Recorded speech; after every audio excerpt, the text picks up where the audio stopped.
tanghali po dahil wala po tayong live. Mag-video na lamang po tayo. So ito po yung ulam namin ng tanghalian, sinigang na baboy, tapos lalagyan ko po ng kangkong. So hindi ko na po na-i-video kanina kaya nakalimutan ko po yung kasi nakatambay po ito sa mga live. So kaya nakalimutan kong i-ano kanina yung tapos lagyan ko po ng itong sinigang mix kasi maaga na malingki yung aking asawa kasi sabi niya gusto daw niya magsabaw. Pero nung kahapon, wala po kasi kaming kahapon, kay busy. Nasa siya kahapon, nasa nasa Christmas party nila sa mga kagawad. So tapos kahapon may household, so ako ang nagpunta sa household.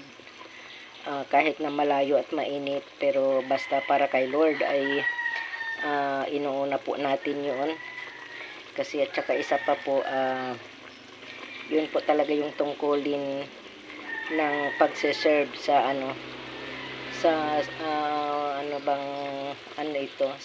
namin sa Community Couples for Christ. So ito po, video ko na lamang po ito.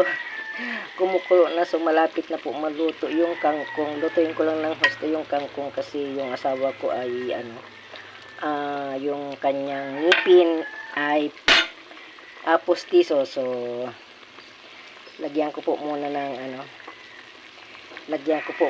sinigang mix. Wala pong tagahawak ng video kaya inano ko muna para malagyan ko ng sinigang mix. Kasi anytime na mag-uwi yung aking asawa, kahit na ngayon holiday, pero nandun siya sa barangay gawa ng marami pong tao ngayon doon para sa bukas para sa payout ng mga senior citizen. So isa na po kami doon. Tikman ko po muna kung okay na po. Sarap. Okay po.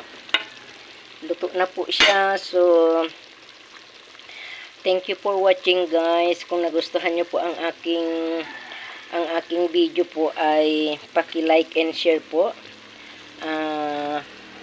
Nati Dalde TV. Maraming salamat po. Thank you very much, guys.